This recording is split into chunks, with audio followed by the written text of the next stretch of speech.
저는 이제 청소년과는 좀 대비되는 이제 노인 계층에 대한 정신역학적 조사 도구에 대해서 좀 말씀드리겠습니다.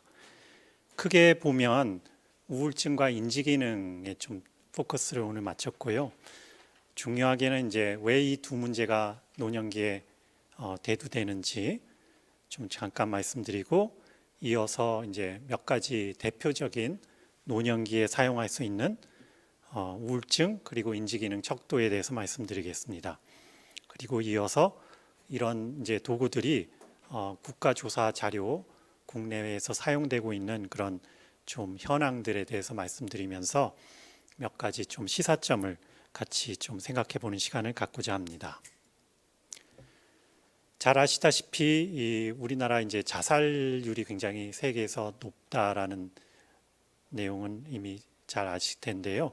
그 중에 있어서 노년기에 또 우울증이 굉장히 그 자살률에 크게 기여를 합니다. 그래서 이 데이터는 이제 2017년에 전국 노인 실태조사 자료에서 사용한 Geriatric Depression Scale이라고 이제 노인 우울증 선별 도구가 되겠는데요. 거기 이제 간편 척도에 따라서 분류한 것을 보시면 전체 65세 이상 노인 중에 21.1%가 우울 증상이 있는 것으로 이렇게 보이고, 당연히 이제 연령이 높아질수록 더 우울 증상 유병률이 증가하는 그런 양상을 보입니다. 특히 이제 가구 형태별로 봤을 때는요, 우리나라 이제 아시다시피 노인 가구들이 굉장히 빠른 속도로 증가하고 있는데, 그 중에서도 노인 독거 혼자 사는 노인 가구랑 노인 부부 이 두 명이 같이 사는 가구가 거의 노인 가구의 한 절반을 차지합니다. 근데 이 중에 있어서 혼자 사는 독거 노인에 있어서의 우울 증상이 30% 된다. 가장 높게 나오고 있는 것을 볼 수가 있고요. 앞에서 이제 정선재 교수님께서 이제 그 loneliness, 외로움 이런 쪽 고독 말씀하셨는데, 특별히 노년기에 이런 고독 문제, 또 고독사도 많고 하는데 이런 우울 증상이 거기에 또 많이 기여하지 않는가, 이런 것을 또 시사하는 내용이라고 하겠습니다. 우울증의 이제 질병 부담 면에서도 보시면 전 세계의 이제 장애로 인한 건강 상실 연수가 나와 있는데, 그 중에 있어서 우울증이 차지하는 순위가 굉장히 높다라는 것을 보여줍니다. 여성에 있어서 3위, 남성은 5위가 되겠습니다. 우리나라 우울증의 그 유병률을 추계한 자료에 따르면 우울증이 크게 두 가지로 구분이 되는데요. 주요 우울증 장애하고 이제 기분 이상. 근데 주요 우울 장애가 2.48%, 이제 기분 이상이 1.36% 이렇게 이제 추정되고 있습니다. 이렇게 이제 질병으로 진단된 것 외에 앞에서 보여드린 그런 선별 도구에 따른 또 높은 유병률의 그 차이는 흔히 노년기에는 어떤 질병으로 드러나는 것 외에도 흔히 주관적으로 자각하는 그런 부분의 우울 증상이 또 굉장히 여러 가지 신체 기능이나 건강에도 영향을 미치기 때문에 단순히 우울증, 어떤 우울병으로만 볼 게 아니고 좀 증상으로 더 범위를 확대해서 보자라는 게 이제 보통 노인의학 하는 분들의 이제 공통된 견해입니다. 한편 이제 인지 기능을 보시면 뒤에 다시 소개는 드리겠지만 MMSE라는 대표적으로 쓰이는 인지 기능 선별 도구가 있습니다. 거기에 따르면 65세 이상의 14.5%가 치매로 의심되는 심각한 인지 기능 장애가 있다라고 밝혀지고 있고요. 이것도 보시는 대로 특별히 이제 85세 이상 이렇게 최고령층으로 가면 인지 기능 장애율이 급격하게 증가하는 양상을 띱니다. 치매 유병률의 추이가 2012년에 전국 조사에 의해서 한번 발표된 적이 있는데요. 그 당시에 보면 65세 이상 인구의 54만 명 정도가 치매가 있다. 그래서 전체 노인 인구의 9.2%의 그 치매 유병률을 보이고 있습니다.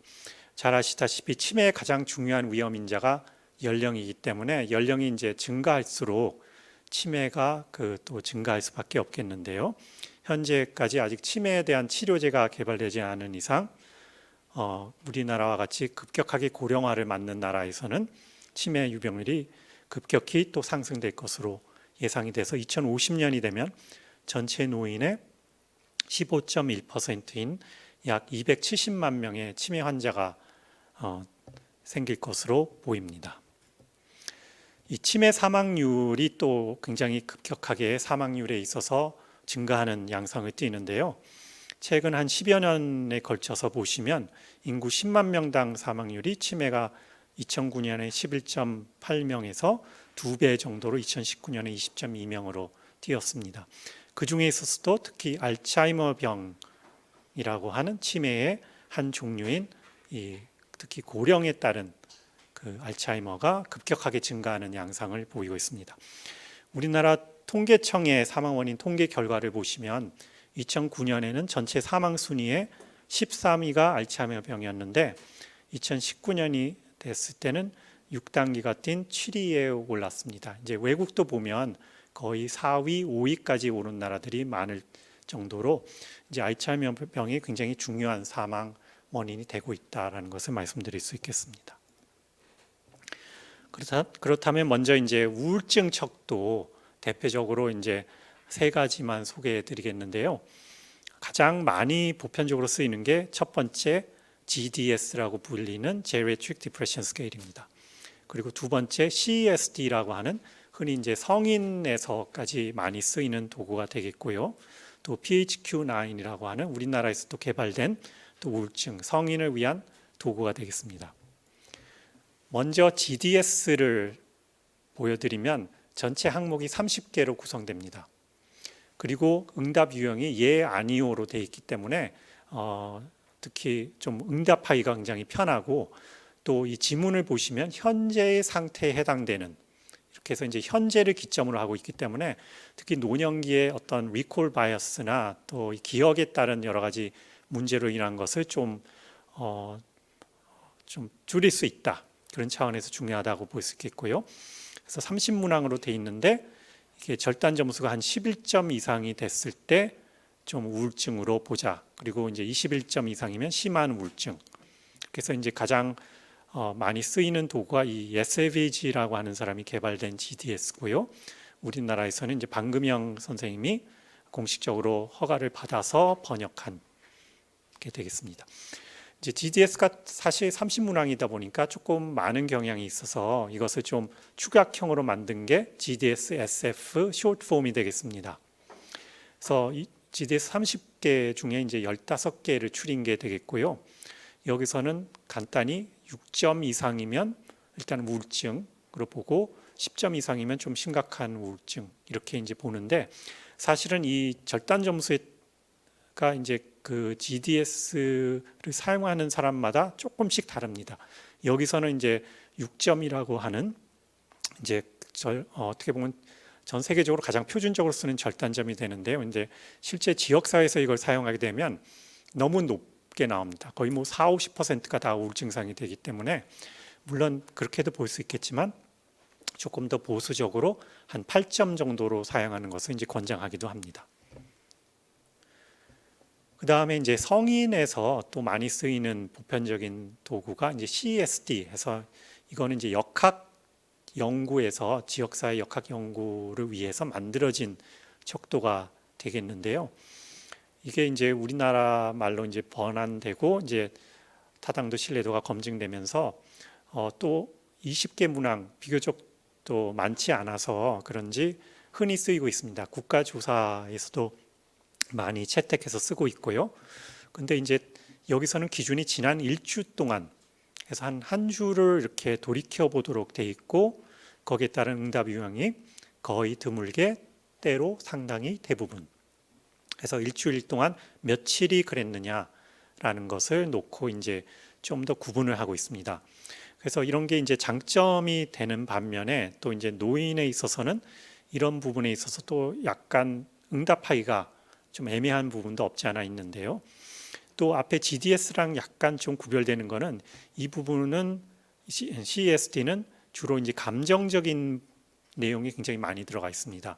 그래서 이제 노년기에도 물론 이제 우울증의 대표적인 증상이 이제 감정으로 나타나는데 기타 여러 가지 이제 무력감이라든지 또 여러 가지 삶에 대한 의욕이라든지 이런 게 이제 노년기 또 우울증에 더 중요하게 나타나는 데 비해서 그런 부분이 또 충분히 반영되지 않고 있다. 그런 또 뭐 지적도 있어서 그렇지만 그래도 아직까지도 뭐 노년에 있어서 많이 쓰이는 게 돼 있고요. 한 16점 이상이 되면 이제 우울증으로 보고 있습니다. 그래서 여기 보시는 대로 신체 구성 요소가 이제 크게 보면 신체 저하, 긍정 정서, 대인 관계, 우울 정서에서 좀 골고루 다양한 면을 좀 갖추려고 노력한 그 지표 척도로서 또 두드러진 면이 있습니다. 여기에 대한 단축형이 이제 10개 문항짜리가 있고 여기서는 좀 이제 아니다 그렇다 이렇게 좀 이분법적으로 응답하게 돼 있어 가지고 좀 더 이제 수월하게 응답하는 부분이 있어서 이것도 이제 많이 노인 특히 노년층에 많이 쓰이는데요.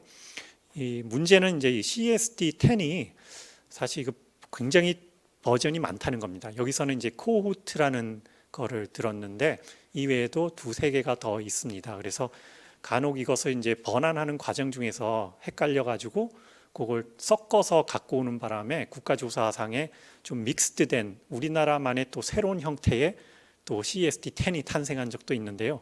그런 게 좀 주의할 필요는 있습니다. 이어서 이제 PHQ-9은 보편적으로 가장 우리 국민건강영양조사에도 들어있고 해서 많이 쓰고 있고 그런데 여기서의 이제 좀 약간 문제가 될 수 있는 건 지난 2주간을 또 보고 있기 때문에 이게 이제 또 응답하는 데 있어서 특히 이제 인지 기능이 약간 좀 문제가 있는 어신 같은 경우는 이걸 정확하게 기억해내기가 쉽지 않고 그리고 또 아무래도 응답 유형이 많아지다 보면 좀 더 힘들어지는 그런 경향도 있어서 그렇지만 보통의 경우는 큰 불편함이 없고요. 근데 이제 조금 조심스러운 거는 9번 같은 문항이 차라리 죽는 것이 더 낫겠다. 자야 생각했다. 조금 너무 강한 표현이 있어가지고 이게 이제 흔히 질문할 때 좀 부담으로 작용하고 응답의 회피도 일어나는 경향은 있습니다. 그렇지만 이게 타당도 신뢰도 잘 검증된 도구고요. 5점 이상이면 우울증으로 보고 있습니다. 이어서 이제 인지기능 척도에 대해서 말씀드리겠는데요. 서베이용으로 많이 쓰는 거는 앞에 그 MMS랑 이 모카라는 두 가지입니다.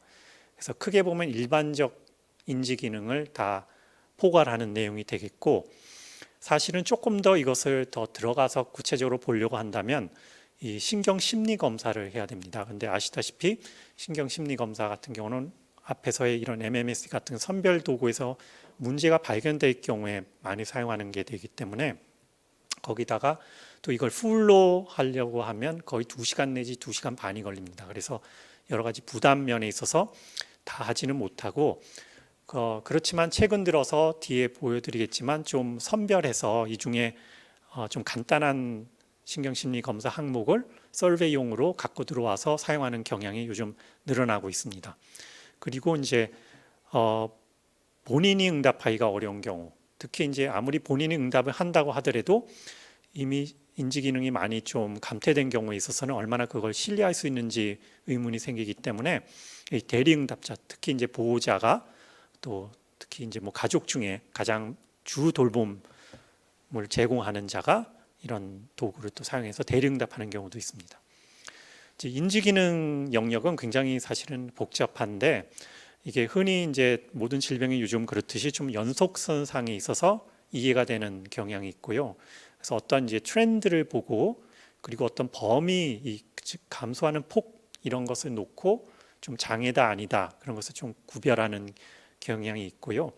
사실은 가장 관심 있는 거는 어떻게 보면 좀 치매를 조기에 발견하는 건데 이런 임상 전에 좀 정상일 때 발견할 수 있는 도구는 아직 그리 딱히 개발된 게 없고 이제 우리나라 지역사회 건강조사 같은 데서 미국의 그런 BRFSS 같은 그런 이제 행동조사 그걸 따가지고 이미 몇 가지 이제 조기 증상을 묻는 게 있는데 거기서는 뭐 한 약 30% 정도가 좀 조기 기억력 장애가 나오는 것을 볼 때 사실 이 부분도 조금 앞으로 노력해서 좋은 도구를 만들어낼 필요는 있다고 봅니다. 그렇지만 아직까지도 주 도구들은 이런 경도인지 장애와 치매를 감별하는 도구라고 할 수가 있겠고요. 오늘 시간상 이걸 구체적으로 다 말씀은 못 드리지만 신경심리 검사상으로 들어가 보시면 이런 전두엽, 기억력, 주의력, 또 주관적 인지, 언어, 시공간 해서 다양한 인지 영역을 골고루 평가하고 있는 것을 알 수 있습니다. 그렇지만 보시다시피 이게 각각의 그 조사 시간이 굉장히 길어지기 때문에 이걸 풀 세트로 하면 거의 뭐 3, 40분 이상 걸리겠죠. 그래서 그런 것에 따라서 사실은 우리나라에서 가장 많이 쓰는 도구 중에 하나가 이 MMSE, Mini Mental State Examination 도구인데 이건 이제 우리나라의 뭐 얘가 조금 더 특이한지는 모르겠지만 굉장히 버전이 다양합니다. 제가 아는 것만 해도 한 5가지, 6가지가 있는데 이게 이제 신경과 선생님이 번역을 해서 만든 경우는 KMMSE 해서 앞에 K가 붙고요. 정신과 선생님들이 주축해서 번역한 건 MMSE 뒤쪽에 K나 뭐 또 이런 D나 이런 걸 붙입니다. 그래서 그걸로 보시면 이제 좀 정신과 선생님들이 한 도구가 많은데 그 중에 가장 최근 버전이 이 DS라고 하는 건데 이 DS는 이제 좀 다른 앞에 버전하고 다른 거는 그동안의 그 앞에 MMS들은 약간 교육 수준에 좀 더 많이 민감한 도구들이었습니다. 이를테면 뭘 쓰게 한다든가 뭐 읽게 한다든가 이제 그런 게 이제 문제가 되는 경우에 대답하기가 어려운데 이거는 그런 것을 좀 상세해 보려고 노력한 점이 있고요. 크게 보면 진압력, 그래서 뭐 이런 시공간 어떤 진압력, 그다음에 기억력을 이렇게 등록해서 제대로 바로 숏텀 메모리가 되는지, 그리고 이런 주의 집중이 잘 되는지, 그래서 뭐 계산한다든가, 그다음에 이제 기억 회상, 앞에 불러줬던 단어를 재인하는 게 되겠고요. 그다음에 언어 기능, 그러니까 뭐 말하게 한다든지 이런 게 있습니다. 그리고 끝으로 이런 판단력. 그래서 이렇게 30개 총 30점 만점으로 하는데요. 이건 기준이 이 연령, 성, 또 이 어떻게 보면 교육 수준에 따라서 다 다릅니다. 그래서 뭐 당연히 좀 교육 수준이 높을수록 더 컷 포인트가 높아지는 경향을 보이고요. 이제 여기와 다르게 이제 좀 K-모카, 그러니까 모카라는 몬트리올 카나다 그룹에서 개발한 게 있는데요. 앞에 MMS는 좀 심각한 인지 장애를 더 감별하기 좋았다면 이 모카는 좀 더 MCI, 좀 경도 인지 장애, 치매의 전 단계라고 생각되어지는 그것을 보고자 또 개발된 게 되겠습니다. 그래서 보시면 약간 앞에서 제가 설명드린 여러 가지 인지 영역을 좀 골고루 다 넣으려고 했다라는 점에서 두드러지고요. 또 이런 여러 가지 좀 실행해 볼 수 있는 시계 그린다든지 뭐 이런 게 좀 더 들어가 있다고 하겠습니다. 이것도 이제 마찬가지로 그 규준, 어떤 컷 포인트들이 연령과 또 교육 수준에 따라서 있고요. 이 두 가지를 좀 비교해 보시면 모카는 좀 어떻게 보면 이런 시공간 쪽이 좀 강하다, MMS에 비해서. 그리고 단연 돋보이는 게 이 전두엽 기능들, 실행 기능, 이게 이제 치매에 있어서 굉장히 중요한 영역인데 그동안 MMS는 이게 없었죠. 그래서 이것을 보완한 의미가 있고 좀 이 주의력 이런 쪽을 좀 다양하게 보려고 했던, 그러니까 MMS는 그냥 7빼기, 100에서 7빼기만 했다면 이건 좀 다른 영역까지도 더 해보려고 한 거. 그다음에 랭귀지도 리딩, 라이팅은 안 하고 좀 더 이렇게 다른 영역 쉽게 할 수 있는 거. 또 기억력, 또 이런 오리엔테이션을 넣었다. 사실 이 두 가지를 비교해 보시면요, 크게 보면 MMS는 좀 중증 치매 감별에 더 유용하고 모카는 좀 경도인지 장애. 그리고 물론 이제 이것도 요즘 들어서는 좀 치매까지도 좀 어느 정도 볼 수 있다 이런 얘기가 나오지만 그런 차이가 있다고 보시면 되겠고, 가장 중요한 건 MMS는 지금 판권이 있기 때문에 정확하게, 그러니까 제대로 사용하시려면 돈을 주고 지불하고 써야 됩니다. 그래서 이 문제가 지금 있고, 그리고 모카는 그런 부분은 없어서 이건 무료인데, 그래서 이런 MMS가 근데 워낙 오래 개발되어 왔고 많이 활용되고 있기 때문에 이걸 그냥 가장 보편적으로 많이 씁니다, 연구에서. 그런데 이제 그런 판권 문제가 있고 해서 지금 올해 신경과에서 그 치매 사업, 중앙치매센터에서 전국 치매 사업을 하면서 새로운 도구를 하나 개발했습니다. 그래서 아직 공식적으로 이게 테스트 단계이기 때문에 발표는 안 됐는데, 이게 뭐 외국 거 계속 쓰느니 이제 우리 거 만들자 해서 뭐 하나 시험 삼아 개발된 게 있다. 잠깐 말씀드립니다. 그 다음에 이제 KAD8라 그래서 8문항 대리응답자가 하는 거가 되겠는데요. 이런 판단력 문제가 있습니까? 취미 활동 저하됐는지, 같은 질문 반복하는지, 리모컨 같은 거 잘 못 사용하는지, 몇 년 몇 월인지 모르는지, 재정 문제, 약속 까먹고, 사고력, 기억력 문제. 이렇게 보면 저도 이거 한두 개 들어갈 것 같은 생각도 드는데요. 이게 보면 2개 이상 되면 조기 이미 이제 인지기능 저하가 시작됐다 이렇게 보고 있습니다. 그래서 이게 이제 대리응답 차원에서 굉장히 좋은 스케일로 알려져 있고 앞에 MMS나 K모카를 보완해갈 수 있는 또 도구로서 활용되고 있습니다. 그래서 이런 것을 이제 그 국가조사에서 또는 이제 지역사회 코호트 조사에서 사용된 것을 좀 정리를 해봤는데요. 몇 가지 우리나라 노인 대표 코호트들에서 이제 분당 서울대병원에서 한 클로시아나 국가 단위에서 하고 있는 여러 가지 이제 코제스나 클로사 또 이런 K샵 같은 거, 또 큐어 연대 쪽에서 하는 거, 또 KFX에서 노세 코호트 이런 게 이제 있는데 보시면 대부분 이제 GDS나 CSD를 가장 많이 이제 쓰는 것을 알 수가 있고 또 약간 신경심리 검사 또 이제 물론 서브스터디에서는 다른 데서도 이제 그런 일부 항목을 쓰고 있고 뭐 MRI까지도 하는데도 이제 점점 늘어나고는 있지만 하여튼 전반적으로 많이 이런 도구들이 골고루 쓰이고 있다 정도로 말씀드리겠고요. 그리고 몇 가지 끝으로 이제 간단한 연구 소개를 드리면 일본하고 우리나라를 비교해 보면요. 이게 재미난 게 일본은 우울증에 이런 감정 표현을 굉장히 안 합니다. 그래서 그런 앞에서 말씀드린 GDS 컷 포인트가 6이라고 했는데 6을 쓰면 일본은 우울증이 한 10 내지 20%밖에 안 나오는데 우리는 거의 뭐 4, 50% 나오기 때문에 우리는 컷 포인트를 한 8로 해야지만 좀 비교가 가능하고요. 그리고 관련 요인도 보시면 우리는 인지기능 같은 경우가 연령, 성 이런 쪽이 강하게 나오는 반면에 일본은 약간 소셜 서포트나 이런 쪽이 약간 BM, 약간 슬립 이런 쪽이 많이 나오고 디프레션도 이런 관련 요인들의 패턴이 좀 다릅니다. 그래서 슬립 같은 게 일본은 강하게 나오고 우리는 어떻게 보면 이런 백페인, 펑셔닝 이런 쪽에 좀 강하게 나오면서 또 소셜 서포트가 여기서 또 상대적으로 그래서 이런 사회문화적 차이가 또 분명히 존재한다는 거가 되겠고요. 디프레시브 심텀스도 이렇게 보시면 트래젝토리가 있습니다. 그래서 이런 걸 이제 놓고 좀 급격하게 증가하는 그러니까 또는 계속 높은 이런 사람들 또는 급격하게 증가하는 시간에 따라서 우울증이 늘어나는 사람들 보면 결혼을 안 했고 또 서로 관계가 사회 관계가 좀 서로 좋지 않은 그런 사람들이 우울증이 늘어나는 그런 또 패턴을 보여줍니다. 또 이제 수원에서 저희가 이제 스터디한 거 보여드리면 이제 코그니티브 펑션도 이런 여러 가지 라이프스타일 비헤이비어하고도 밀접하게 관련이 있다. 그래서 흡연과 운동과 뭐 여러 가지 이제 식생활, 사회 활동 이런 게 이제 다 그 인지 기능하고 밀접한 관련이 있는 것으로 잘 드러나고 있고요. 그래서 지역사회에서 쓰기는 괜찮습니다. 그리고 피지컬 액티비티 같은 것도 깨끗하게 잘 코그니티브 디클라인이 이런 피지컬 액티비티 안 하는 사람들 그리고 계속 안 하는 사람들 굉장히 활동적인 사람에 비해서 코그니티브 디클라인이 굉장히 높다 이런 걸 보여줍니다.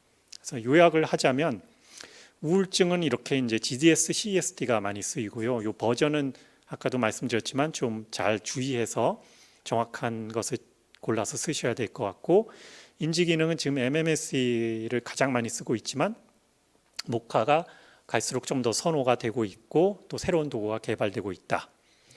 그리고 특별히 이제 주의사항은 이 도구들이 대부분 이제 임상 그 외래 클리닉 이런 데서 개발된 게 많기 때문에 이게 얼마나 지역사회에서 더 굉장히 적절한지에 대한 충분한 아직 검증이 다 되지는 않았다고 봅니다. 그래서 그런 부분이 좀 주의하셔야 되고 대상자 특성에 특히 인지기능은 연령, 교육 수준이 굉장히 민감하게 작용하기 때문에 그걸 감안해야 되고 아까 말씀드린 이런 문화적인 경향들 그리고 측정에 있어서 아까도 조금씩 말씀을 드렸지만 응답 유형이나 또는 여러 가지 이제 심리 측정에 있어서 주의해야 될 것 특히 이런 테스팅 이펙트 같은 게 MMS를 요즘 치매 검사 무료로 한다고 하도 많이 해가지고 이제 그것 때문에 잘못 이제 인지 기능이 나빠지는 걸 감지 못하는 경우도 있기 때문에 이런 것도 이제 또 통계학적인 여러 가지 오류 사항도 조심해야 될 필요가 있다고 하겠습니다. 네, 여기까지 제 발표를 마치겠습니다. 감사합니다. 네, 이윤영 교수님 강의에 감사드립니다. 이윤영 교수님은 그 노인 어르신 대상 연구에서 적용할 수 있는 우울증 도구와 치매 검사 도구를 잘 설명해 주셨습니다. 이윤영 교수님 하나 질문 드리겠습니다. 이 교수님은 그 노인 연구를 주로 많이 이제 계속 해오고 계신데 이 결국 노인 연구에서 결국 그 해결하고 넘어가야 될 것이 우울증하고 치매잖아요. 그게 이제 엔드 포인트일 수도 있고 혹은 연구에서 선정 기준 제외 기준에 들어갈 수도 있고 그거를 고려하면서 연구를 해야 되는 그런 항상 상황이 벌어지는 것 같습니다. 그러니까 치매 같은 경우도 유병률이 높으니까 그런 치매 환자가 중간에 꼈을 때 여러 가지 이제 영향을 주잖아요. 교수님 경험상 이런 그 변수들을 어떻게 처음부터 고려하고 들어가는 게 좋은 건지 경험상 말씀해 주시면 좋을 것 같습니다. 예, 굉장히 중요하면서도 어려운 가장 문제인데요. 노인 연구에 있어서 이 두 가지 약간 정신 인지 부분이 모든 응답에 많은 영향을 주기 때문에 저희가 이제 신체 기능을 주로 첫 번째는 보지만 그걸 평가하기 위해서도 우울증이나 인지 기능을 같이 고려해서 그것과 좀 연결해서 신체 기능 상태가 제대로 측정되는지를 당연히 이제 파악을 해야 되고요. 또 이런 변수가 서로 또 영향을 주기 때문에 신체 기능이 또 나쁜 분들이 거기에 따라서 우울증도 쉽게 생기고 또 인지 기능도 영향을 받기 때문에 그런 것을 이제 분간해내는 게 굉장히 어렵습니다. 그리고 이걸 같이 그래서 이제 가능한 한 모든 설문지에는 이런 기본적인 건 꼭 넣고 그것과의 상호 관계를 좀 분석을 해가면서 이거 판단을 해야 되고요. 그리고 이제 임상 연구까지도 가보면 아까 말씀하신 대로 이런 제외 기준이나 그런 부분에 심각한 우울병 같은 경우 또 인지 또 치매가 이미 있는 분들은 다 제외가 되고 있기 때문에 사실은 어떻게 보면 그런 새로운 약제나 새로운 어떤 인터벤션 이런 게 개발되는 데 있어서 가장 취약한 우울증과 이런 치매 앓으신 분들이 다 탈락한 상태에서 임상 연구가 진행되는 경우도 많이 있습니다. 그래서 사실 그런 부분에 있어서도 향후에 이런 어떻게 보면 굉장히 더 취약한 노인을 위한 그 중재 이런 게 더 중요할 텐데 그런 부분을 좀 보완할 수 있는 방법으로서 이런 취약군을 대상으로 한 연구 기법들 이런 게 또 조금 더 개발될 필요가 있고요. 윤리적으로도 또 넘어야 될 산들이 많은 것 같습니다.